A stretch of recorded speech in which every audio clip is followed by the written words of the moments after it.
Welcome to update number 10 of the Dream Woodshop build.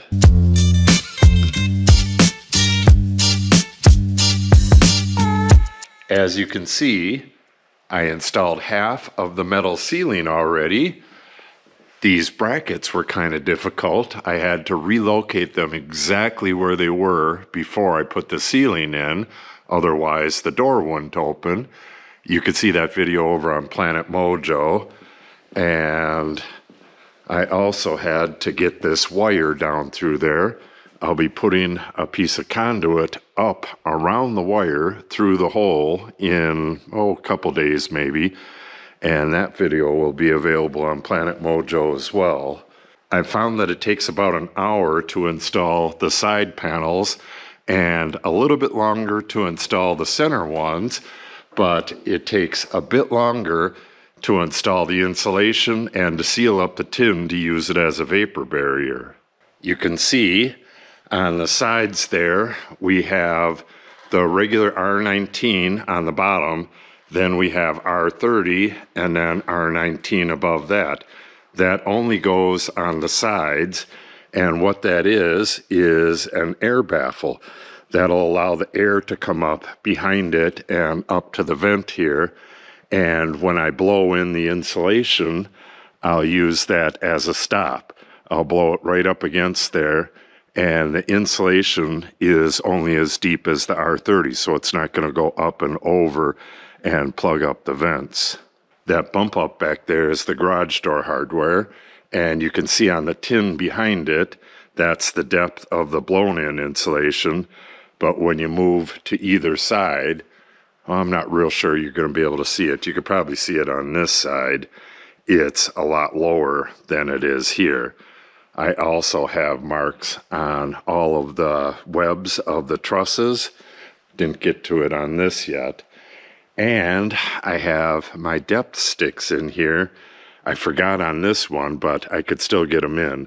I just got to reach out about 4 feet and staple them in place. This right here and the one that's buried in the insulation here, those are for the furnace mounts. Once the tin's in place, that'll get an L bracket attached up to the bottom of the tin, and then it'll have some legs that go down and attach to the furnace. In previous videos, we located the locations of all that stuff, as well as the propane and the flue pass-through. Now, once I get the next piece of tin in, I'll put all that bracketing in, install the furnace, and we can turn it on. Today, I got to do a major shift on all of this stuff. This stuff is going to stay basically where it is, but all of this stuff has to come over here so I can work my way to the wall over there, including these panels. So I think what I'm going to do is get all that work done, and then I'll come back and show you the results. Bada bing, bada boom. We got her all cleaned up. I have all of the fiberglass over here against the partition wall. By the time I get over here with the ceiling, the vast majority of this stuff will be gone. And as soon as these 2 stacks of tin are gone, I'll have a lot more room. All this lumber right here goes on that back wall, so when the tin's done, this will go right after that. Yeah, things are looking really good. And right here, we have all of the stuff for the furnace. We have the electrical, the gas line, and the furnace itself.